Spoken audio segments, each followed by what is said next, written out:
اپنی اپنی دعاؤں کی قبولیت کے لیے عزت آل محمد پہ بلند تر صلوات۔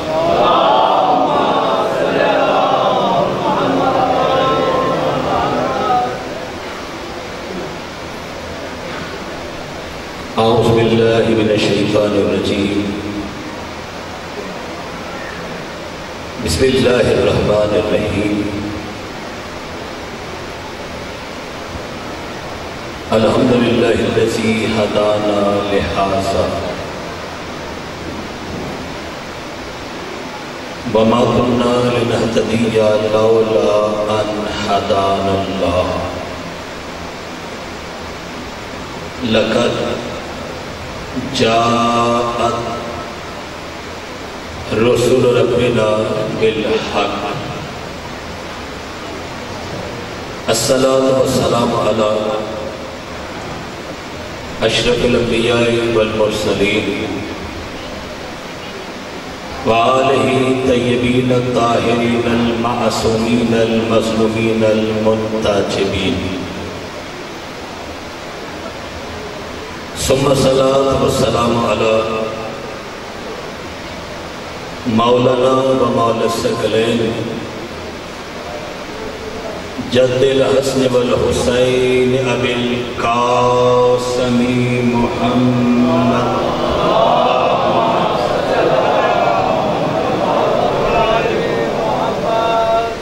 لعنت اللہ علی اعدائہم اجمعین من یومنا ھذا الی یوم الدین، اما بعد، قال الرحمن فی محکمہ البیان،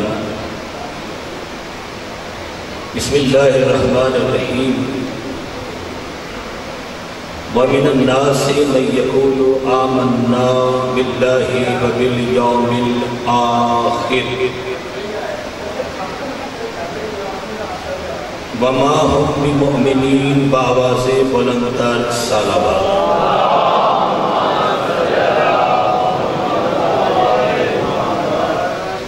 سامعین اکرام قدر، معزز اور محترم مومنین کرام، جملہ برادران اسلام، اشہر محرم الحرام کے سلسلہ کی آج ہماری 5ویں ملاقات ہے۔ بڑے مقدر والے ہیں وہ لوگ جو اللہ کی ان ہستیوں کا ذکر سننے کے لیے تشریف لاتے ہیں کہ جن کے ذکر میں وہ بھی شریک ہوتا ہے جو لا شریک ہوتا ہے۔ کائنات عالم میں ذات واحد ہی ہے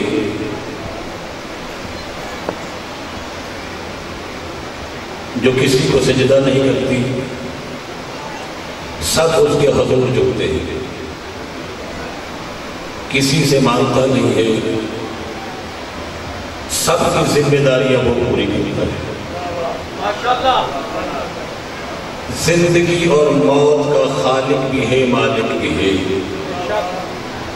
اتنی قدرتوں کا مالک ہو کر وہ اپنے بندوں کو سمجھا رہا ہے کہ جب میں آل محمد پہ درود بیچ رہا ہوں تمہیں سمجھ آ جانی چاہیے کہ ان کا مقام کیا ہے۔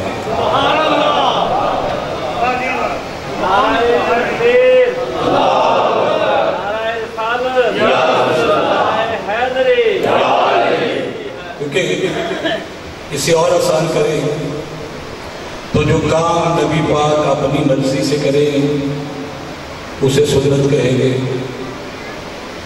جو حکم خدا سے کہے اسے واجب کہیں گے کہ اللہ نے کہا ہے، یہ کام محمد مصطفیٰ نے کیا ہے۔ تو تشریحات پوری دنیا میں یہی کی جاتی ہے نا کہ جو نبی نے اپنی مرضی سے کیا ہے وہ سنت ہے، جو حکم خدا سے کیا ہے وہ واجب ہے۔ تو زمانے کی کیوں سمجھ نہیں آتی؟ جو حکم خدا سے کیا جائے وہ واجب ہو جاتی ہے، تو جو خدا خود کرے وہ خود ایک ہی کام کرتا ہے، اپنے فرشتوں کو حکم دیتا ہے کہ میں بھی درود بھیجتا ہوں آل محمد پر، تم بھی محمد و آل محمد پہ درود بھیجو، تاکہ جب کوئی نمازی نماز کی حالت میں سورہ الحمد پڑھتا ہوا اس آیت پر پہنچے، اہدنا الصراط المستقیم صراط الذین انعمت علیہم غیر المغضوب علیہم ولا الضالین، کہ اے میرے مالک میں تیری بارگاہ میں دعا کر رہا ہوں نماز کی حالت میں کھڑے ہو کر کہ مجھے سیدھا راستہ دکھاتا رہے، ان لوگوں کا راستہ جن پر تیری نعمتیں اتری ہیں، ان لوگوں کا، نماز اللہ کی ہے، راستہ لوگوں کا ہے۔ حالانکہ مولوی وسیلے کا قائل نہیں ہے، وہ قدم قدم پر داڑھی کو چمک کے ساتھ ہلا ہلا کے کہتا ہے کہ نہیں بس اللہ ہی اللہ ہے، کوئی وسیلہ نہیں ہے، کوئی وسیلہ نہیں ہے، کوئی رابطہ نہیں ہے، کوئی راستہ نہیں ہے۔ اس کے باوجود جب وہ خود مصلی پہ کھڑا ہوتا ہے 5 وقت ایک دن میں اسے اللہ کی بارگاہ میں یہ کہنا پڑتا ہے اہدنا الصراط المستقیم، ہمیں سیدھا راستہ دکھا، صراط الذین انعمت علیہم، ان لوگوں کا راستہ جن پر تیری نعمتیں اترتی رہی ہیں، اور ان لوگوں کا راستہ نہ دکھانا جن پہ تو ناراض ہی رہتا ہے۔ راستے دو ہے، یا محمد و آل محمد کے راستے پہ چلے جاؤ، یا جن سے اللہ ناراض رہتا ہے ان پہ چلے جاؤ۔ جب تم ڈھونڈنے نکلو گے کہ وہ نعمت والے کون ہیں تو اللہ خود درود پڑھ کے بتائے گا جن پہ میں درود پڑھ رہا ہوں۔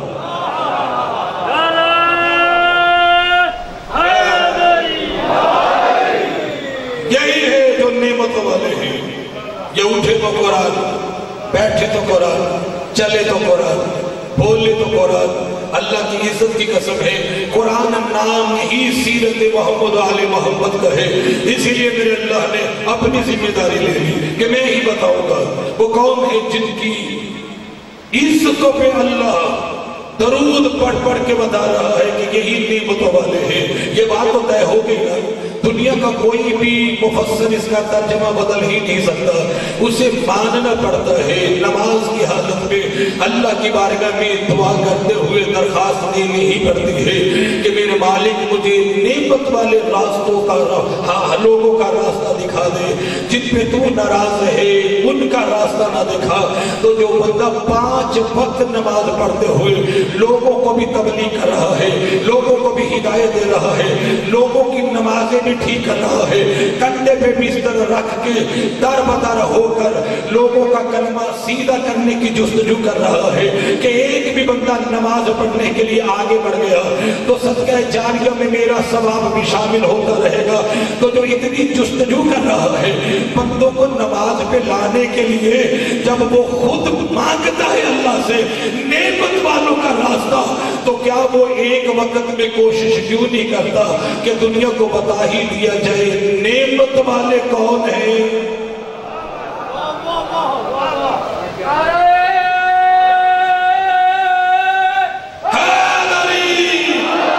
مولا سلامت رکھے، اس کی ذمہ داری ہے نا میری جان۔ بھائی بار بار نفلی نماز ہوتا بھی اسے پڑھنا پڑتا ہے، واجب نماز ہوتا بھی اسے پڑھنا پڑتا ہے۔ کسی کے فاتحہ پڑھنے کے لیے چلا جائے تو تعزیے سے پہلے وہ فاتحہ پڑھتے ہوئے اسی دعا میں پہنچتا ہے صراط الذین انعمت علیہم، ان لوگوں کا راستہ دکھا دے جن پر تیری نعمتیں اتری ہیں، ان لوگوں کا۔ نماز اللہ کی ہے، عبادت اللہ کی ہے، تذکرہ وہ ذات واحد کا کر رہا ہے، لیکن اللہ ہی سے کہہ رہا ہے کہ مجھے ان لوگوں کا راستہ دکھا۔ یہ بات تو طے ہو گئی ہے نا، لوگ نہیں کہا، لوگوں کہا ہے، ماننا پڑے گا۔ اگر محمد ہے نعمت والا تو کچھ ہستیاں ایسی بھی ہیں جو محمد ہی کی طرح نعمت والی ہے، تبھی محمد مصطفیٰ کو صحابہ کرام کے مجمع میں یہ تعارف کروانا ہی پڑ گیا، اولونا محمد۔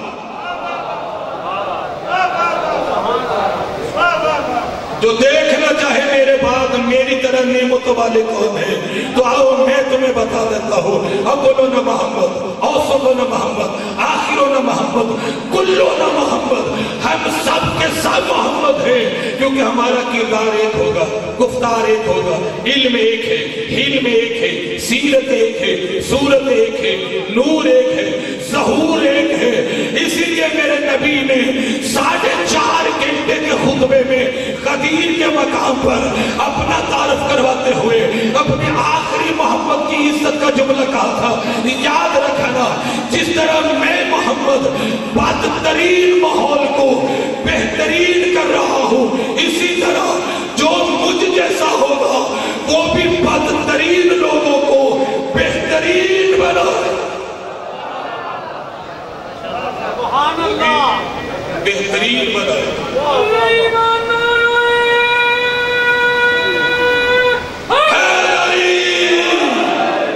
مالک سلامت رکھے آپ کو، وہ بھی بہترین بنائے گا۔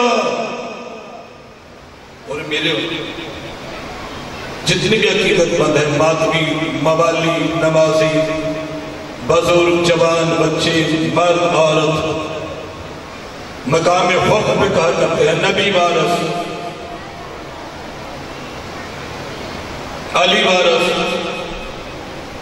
حسن وارث، حسین وارث۔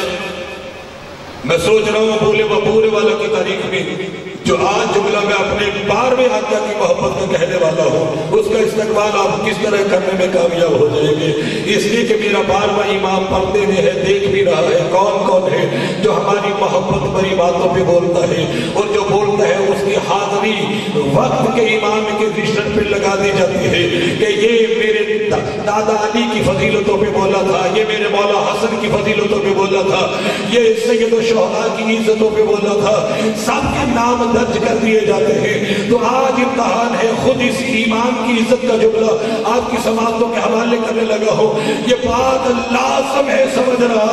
بسوں پہ لکھا جاتا ہے اللہ نبی وارث، لوگ لکھتے ہیں علی وارث، لوگ لکھتے ہیں حسن وارث، یعنی یہ بات زمانے کی سمجھ میں آ گئی ہے کہ جسے اللہ نے امامت کا درجہ عطا کیا ہے وہ ہر دور میں ہر چیز کا وارث ہے، وہ جہاں چاہے اپنے اختیارات استعمال کر سکتا ہے۔ اسی طرح میرا پردے والا امام ہے، اس زمانے میں ہر مومنہ کا ہر مقام پہ شرعی وارث۔ اور رکھو مولویوں کے سروں پہ قرآن، غسل و کفن کس پہ واجب ہوتا ہے؟ جو وارث ہو۔ جاگ لینا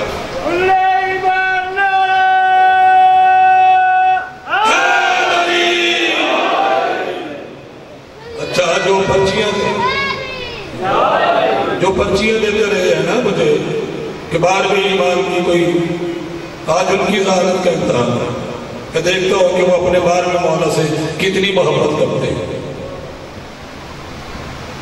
شرع کا یہ مسئلہ ہے، فقہا سے پوچھئے وہ بتائیں گے کہ مرنے والے پر جب وہ دنیا سے چلا جاتا ہے تو اس کا غسل کفن دفن اس کی وارث پہ ہوتا ہے، شرعی وارث پر۔ ہمارے شرعی وارث کل بھی امام زمانہ تھے، آج بھی امام زمانہ ہے، مومن ہو حقیقی، اس کے غسل میں بھی میرا امام پہنچتا ہے، کفن میں بھی پہنچتا ہے، دفن میں بھی پہنچتا ہے۔ آؤ تاریخ کے اوراق کا مطالعہ کرنے لگا ہو، یہ غیبت امام زمانہ پر یہ جملہ لکھا ہوا ہے، آیت اللہ دست غیب نے جستجو کر کے اسے اپنی کتابوں کے حوالے کیا ہے۔ بغداد شہر میں ایک مومن تھا جو پردہ کر گیا۔ کسی شہر میں؟ بغداد میں۔ بغداد میں ایک مومن تھا، جیسا مومن ہونا چاہیے ویسا ہی مومن تھا، اور ایسا مومن تھا جس پہ امیر المومنین کو بھی ناز تھا، اور یہ امیر المومنین نے اپنے زندگی میں قانون نافذ کر دیا ہے، دنیا کو سمجھا دیا ہے۔ ہمارا مومن مدائن میں مری سلمان کی صورت میں تو علی چاہتے ہیں، کیونکہ خود جناب سلمان نے کہہ دیا تھا جب میں مر جاؤں تو انتظار کرنا، ایسے نہ مجھے دفن کر دینا۔ لوگوں نے کہا کس کا؟ جناب سلمان کہتے ہیں امیر المومنین علی ابن ابی طالب غالب علی کل غالب، اس لیے کہ میرا جنازہ وہ خود پڑھائیں گے۔ انہوں نے کہا وہ تو مدینے میں ہے۔ جناب سلمان مسکرا کے کہتے ہیں یاد نہیں ہے تمہیں جو مدینے سے خیبر جا سکتا ہے مدینے سے مدائن نہیں آ سکتا؟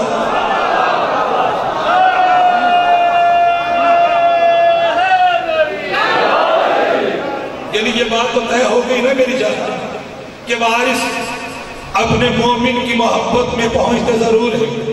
اسی طرح بغداد شہر میں ایک مومن پردہ کر گیا، پردے والے امام نے اپنے ایک ساتھی کو ساتھ لیا۔ امام کہتے ہیں اس کا غسل بھی ہم کریں گے، اس کا کفن بھی ہمارے ذمہ ہے، اس کے دفن تک ہم بغداد میں رہیں گے۔ چلا میرے مولا نے اپنے محب کو ساتھ لیا، بغداد پہنچ گئے۔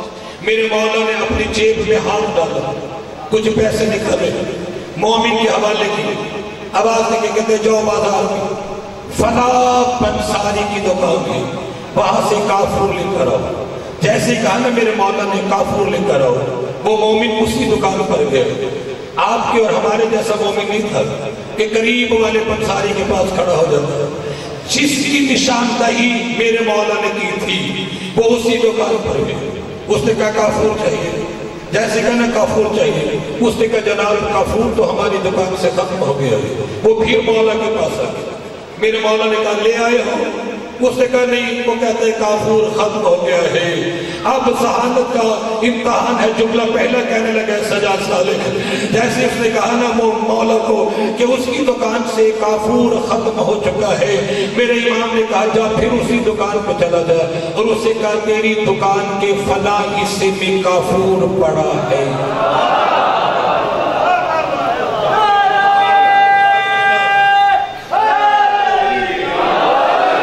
تیری دکان کے فلاں حصے میں کافور پڑا ہے۔ وہ بندہ جو دل میں مولا کی محبت لیے لمحہ لمحہ العجل یا ایمان کا نعرہ لگاتا ہے، جملے پہ بولے گا اس لیے کہ پردے والا امام دیکھ رہا ہے۔ کون ہے جو ہماری محبتوں میں زبان کو ہلا کر دنیا کو اپنی ماں کی شرافت کا سرٹیفکیٹ آنکھوں سے دے رہا ہے کہ ہماری ماں کی شرافتوں پہ شک نہ کرنا، اس لیے کہ نبی کہہ گئے تھے ہماری محبت اسی دل میں ہوتی ہے جن دلوں کو سنوارنے کے لیے مائیں پاکیزگی سے ہمارے تذکرے بچوں کو سکھانا شروع کر دیتی ہے۔ اللہ کی عزت کی قسم ہے مومن پھر اسی دکان پر آواز دے کے کہتے یار کافور دے دے۔ اس نے کہا تو پہلے بھی آیا تھا؟ اس نے کہا آیا تھا، میں نے تجھے نہیں کہا تھا کہ ہماری دکان پہ کافور نہیں ہے؟ اس نے کہا میری جان جس نے مجھے بیچا ہے اس نے مجھے یہ بھی کہہ کے بیچا ہے کہ دکاندار سے کہہ دینا تیری دکان کے فلاں حصے میں کافور پڑا ہوا ہے۔ اس نے اپنے نوکر سے کہا جا یار بندہ تو ضدی لگتا ہے۔ جیسے وہ اس جگہ پہ پہنچا اس نے ہاتھ مارا، تازہ تازہ کافور کی ڈبیا اس کے ہاتھوں میں آئی۔ اس نے دکان کا مالک سے کہا ہاں جناب یہ ٹھیک کہہ رہا ہے۔ اس نے کہا یار وہ کون ہے جو مجھ سے بھی زیادہ میری دکان کو جانتا ہے؟ اللہ کرے یہ جملہ سب کی سمجھ میں آ جائے۔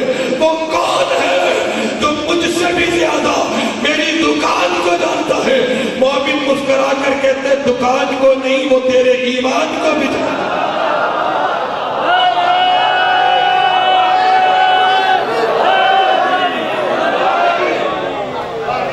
دکان ہی نہیں وہ تیرے ایمان کو بھی جانتا ہے۔ اس نے کہا اچھا پھر بھی کون ہے جو اتنا پہنچا ہوا ہے؟ مومن نے مسکرا کر کہا وقت کا امام عسکری کا بیٹا مہدی۔ اچھا امام وقت آئے؟ اس نے کہا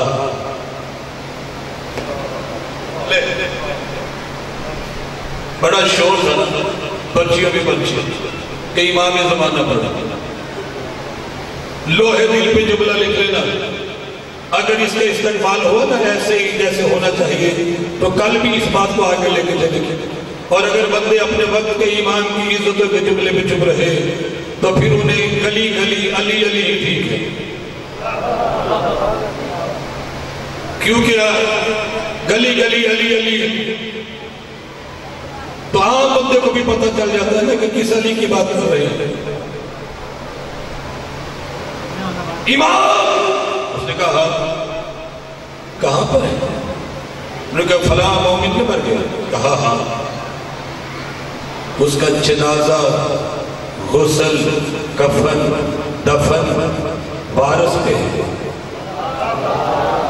امام ہمارے وارث ہے، ہمارے مولا آئے ہیں، انہوں نے اہتمام کرنا ہے. اس کا اچھا مجھے بھی لے جا، میری بڑی تمنا ہے امام کی زیارت کے لیے. جیسے ہی وہ چلا، اپنی دکان سے باہر ہی نکلا تھا. ذہانت کا امتحان ہے. جو بندے عشق مولا میں بولنے کا رنگ جانتے ہیں، آج پتہ چلے گا کہ کیسے کیسے لمحے مقدر میں آتے ہیں. امام بارگاہ میں امام ہی کا تذکرہ ہے. جیسے اس نے کہا مجھے بھی ساتھ لے چل، میرے مولا کے مومن نے کہا ہاں جلدی کر، میں تجھے اپنے ساتھ لے کے مولا کی بارگاہ میں جاؤں گا. جیسے ہی وہ ساتھ آیا، ساتھ نکلا ہی تھا، یکدم سے ایک بادل مشرق و مغرب کی جانب سے نکلا. بس بارش کے حالات بننا شروع ہوئے. جیسے بارش کے حالات بننا شروع ہوئے، اس نے کہا یار میں نے صابن بنانے کے بعد دھوپ میں رکھا ہوا ہے، یہ بادل کے آنے سے موسم کی طبیعت میں تبدیلی آ رہی ہے.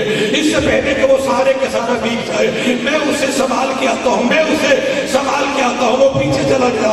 اللہ کی عزت کی قسم ہے، جیسے ہی میرا مومن پہنچا ہے، میرا امام مسکرا رہا تھا. میرے مولا کو کہا آپ کیسے مسکرا رہے ہیں؟ میرے امام نے کہا وہ بادل میں نے ہی بھیجا تھا. وہ بادل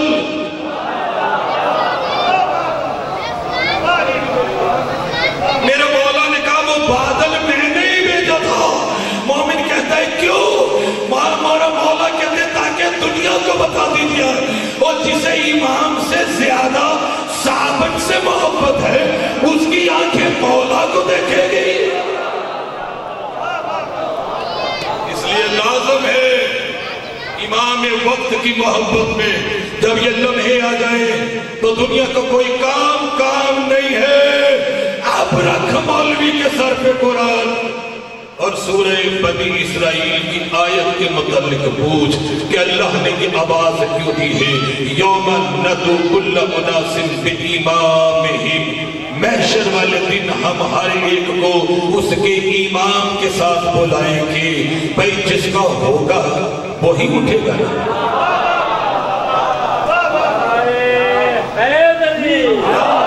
بھئی جس کا ہوگا وہی اٹھے گا، جس کا ہے ہی نہیں.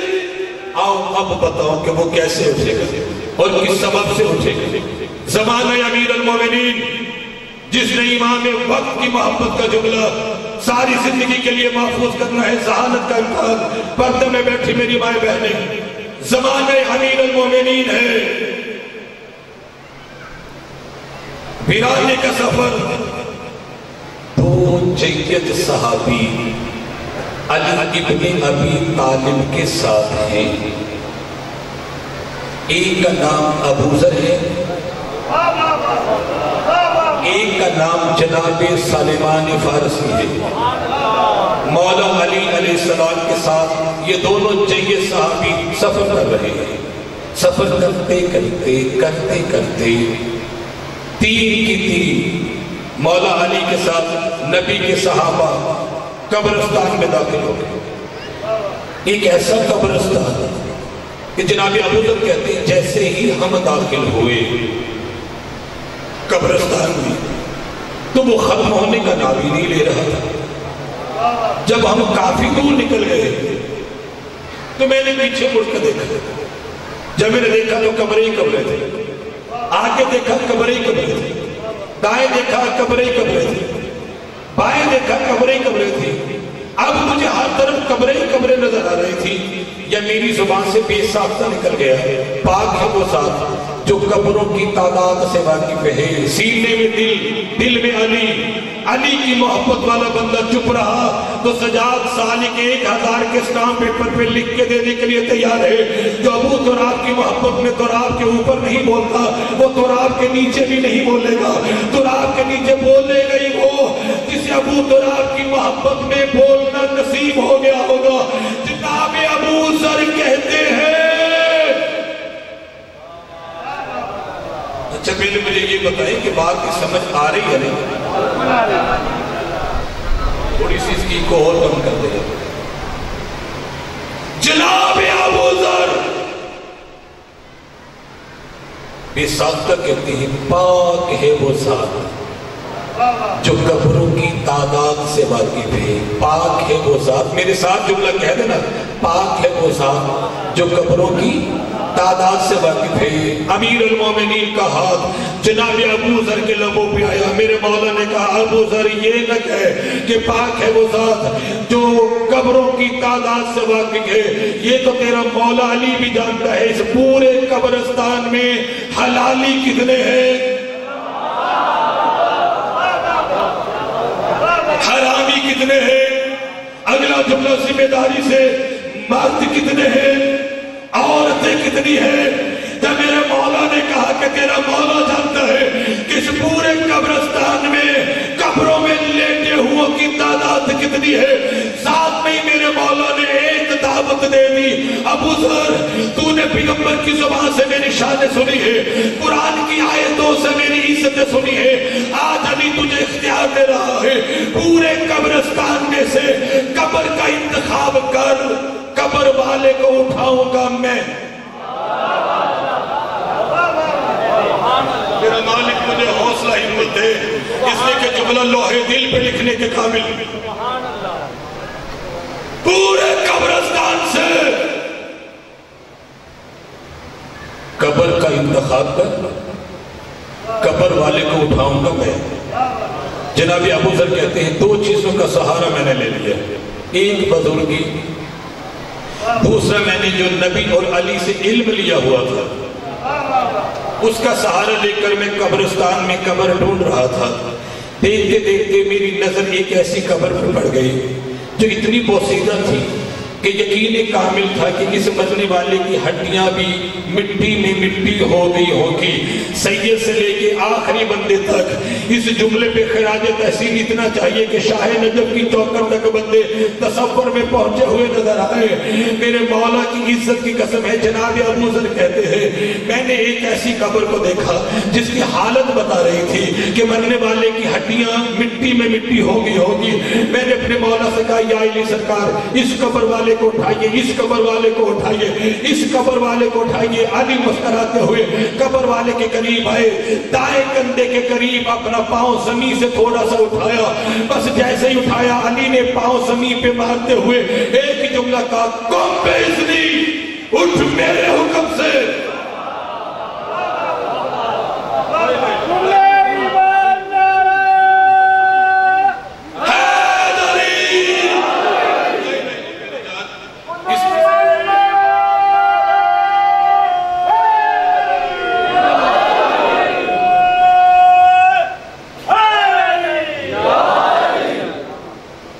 اچھا چلے علی کے عزت کی بات کر لیتے ہیں. اگر کوئی بندہ وہم میں پڑ گیا، لے آئے تھے نا بندے مردہ بنا کر زندہ کو کہ یا علی اس پہ جنازہ پڑھ دیجیے، میرے مولا نے کہا پڑھ دیتے ہیں. لیکن ایک بات ہے، تم میں سے اس کا ابا کون ہے؟ ایک بندے نے کہا جی میں. سرکار نے کہا سوچ کے. اس سے کہا جی میں ہی. میرے مولا نے کہا صفحے سیدھی کر لو. پڑھ دیا جنازہ، تھا زندہ. پروپیگنڈا کیا تھا کہ جب علی جنازہ پڑھ لیں گے تجھے آواز دیں گے تو اٹھے گا. علی کے چہرے پہ ہم مسکراہٹ کی بجائے اداسی دیکھیں گے، ہم خوش ہو جائیں گے کہ علی کو پریشان کرنے میں کامیاب ہو گئے ہیں. جیسے ہی وہ اپنے اس ارادے پہ عمل کرنے کے لیے لے کر آ گئے تھے، مولا علی نے تکبیریں پڑھی. تکبیریں پڑھنے کے بعد وہ آوازیں دے رہے ہیں کہ فلاں ابن فلاں اٹھ، فلاں ابن فلاں اٹھ، فلاں ابن فلاں اٹھ. بندہ دیکھے گا علی کی چوکھٹ کا فقیر کہ مومن اس کا استقبال کیسے کر رہے ہیں. جیسے انہوں نے کہا فلاں ابن فلاں اٹھ، فلاں ابن فلاں اٹھ، فلاں ابن فلاں اٹھ. وہ اٹھ نہیں رہا تھا. ایک بندہ آگے ہوا، اس نے کندھا ہلا کے کہا ہم نے علی سے مذاق کرنا تھا، تو ہمارے ساتھ ہی مذاق کر رہا ہے. ہم جو کہہ رہے ہیں اٹھ. ایک مرتبہ میرا مولا مسکرا کے کہتا ہے حشر والے دن سارے اٹھیں گے، یہ تب بھی نہیں اٹھے گا، اس لیے کہ اسے چلی نے نہیں مارا، اسے علی نے مارا.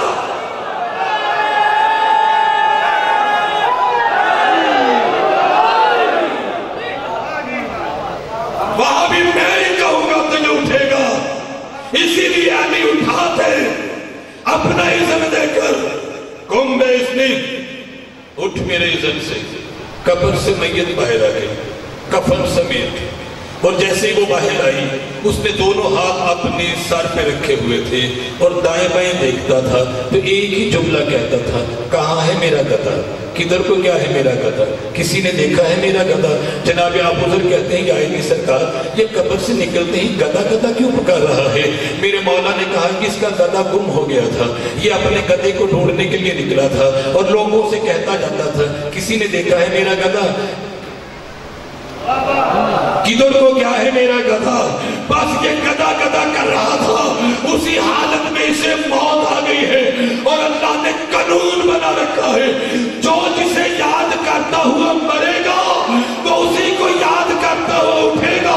آپ پتہ چلا نبی کیوں کہہ رہے تھے علی علی کرتے مرنا؟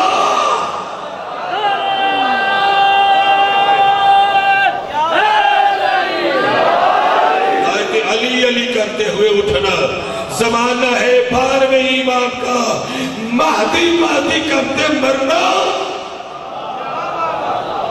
تاکہ مہدی مہدی کرتے اٹھنا اللہ قانون بنا چکا ہے۔ یوم نقول کل اناس بامامہم، اس دن ہم سب کو اس کے امام کے ساتھ بلائیں گے۔ اب جس کا جو امام ہوگا اسے اسی کے ساتھ آواز پڑے گی، علی والے کو علی کے ساتھ، حسن والے کو حسن کے ساتھ، حسین والے کو حسین کے ساتھ، زین العابدین والے کو زین العابدین کے ساتھ، محمد باقر والے کو محمد باقر کے ساتھ، جعفر صادق والے کو سرکار جعفر صادق کے ساتھ، امام موسیٰ کاظم والے کو امام موسیٰ کاظم کے ساتھ، سرکار علی رضا والے کو سرکار علی رضا کے ساتھ، جناب محمد تقی والوں کو محمد تقی کے ساتھ، جناب علی نقی والوں کو جناب علی نقی کے ساتھ، جناب امام حسن عسکری والوں کو سرکار امام حسن عسکری کے ساتھ۔ اب مقدر والے ہیں آپ جنہیں تنہا امام مہدی کے ساتھ نہیں بلایا جائے گا، کیونکہ میرا محمد کہہ گیا تھا کہ جو مہدی کو دیکھے گا وہ یقین کر لے کہ اس نے محمد کو بھی دیکھ لیا ہے، اس نے علی کو بھی دیکھ لیا ہے، اس نے حسن کو بھی دیکھ لیا ہے، اس نے حسین کو بھی دیکھ لیا ہے، اس نے سید الساجدین کو بھی دیکھ لیا ہے، اس نے محمد باقر کو بھی دیکھ لیا ہے، اس نے جعفر صادق کو بھی دیکھ لیا ہے، اس نے علی موسیٰ کاظم کو بھی دیکھ لیا ہے، اس نے سرکار علی رضا کو بھی دیکھ لیا ہے، اس نے جناب محمد تقی کو بھی دیکھ لیا ہے، اس نے مولا علی نقی کو بھی دیکھ لیا ہے، اس نے سرکار امام حسن عسکری کو بھی دیکھ لیا ہے۔ یہ واحد قوم ہے اس دور کی جو ایک وقت میں 14 کے ساتھ اٹھے گی۔ ابھی بھی زمانہ سوچ رہا ہے محمد کے 12ویں کا مقام کیا ہے؟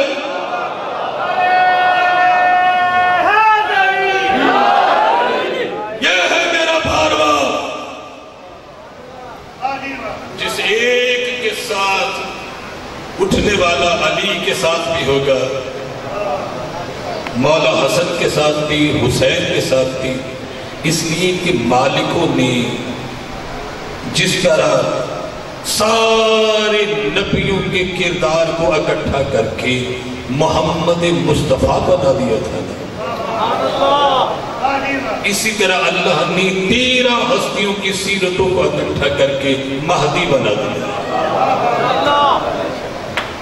میرے نبی نے کہا تھا جو آدم کو دیکھنا چاہے، نوح کو دیکھنا چاہے، ابراہیم کو دیکھنا چاہے، موسیٰ کو دیکھنا چاہے، داؤد کو دیکھنا چاہے، عیسیٰ کو دیکھنا چاہے، کسی اور کو نہ دیکھے، علی کو دیکھے۔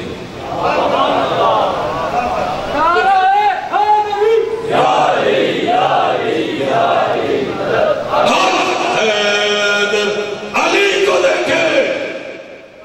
ایک علی کے چہرے میں ساری نبی نظر آئیں گی۔ اسی محمد نے کہہ دیا تھا پھر جو مجھ سے لے کے حسن عسکری تک سب کو دیکھنا چاہے وہ میرے مہدی کو دیکھ لے، میں بھی نظر آؤں گا، علی بھی نظر آئیں گے۔ اللہ کی عزت کی قسم ہے، پردے والے کی عزتیں جتنی بھی بڑھی جائے، البتہ پردے والا امام اللہ سے خود دعا کرتا ہے، مالک مجھے چند اس نے ظہور دے، میں زمانے میں جا کے زمانے والوں سے اتنا تو پوچھوں، زمانے والوں اتنا تو بتاؤ میری جدہ علی کی علی بیٹی کا قصور کیا تھا؟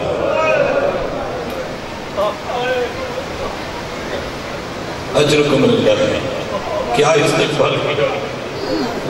اچھا اس سے بڑا جملہ کہو، میرا پردے والا امام کہتا ہے مالک مجھے اجازت دے جلدی تاکہ میں دنیا میں جا کے اتنا تو پوچھوں جو ماں کو ماں نہیں کہہ سکتا تھا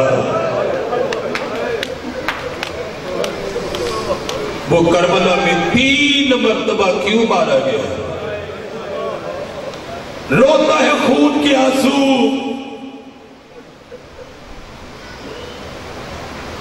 رو رو کے دعائیں مانگ رہا ہے۔ اور زیارت الہیہ میں میرے مولا کے جملے ہیں، ہمارے عزاداروں اس کی آنکھوں کا کتنا حوصلہ ہے جس نے حسین کے گلے پہ خنجر بھی چلتا ہوا دیکھا تھا، عباس کے کٹے ہوئے بازو بھی دیکھے تھے، اکبر کا 18 برس کا نیزے کی نوک سے سینہ بھی زخمی دیکھا تھا، اور اپنی ماں رباب کے 6 ماہ کے بچے کو 3 مرتبہ قتل ہوتے ہوئے بھی دیکھا تھا۔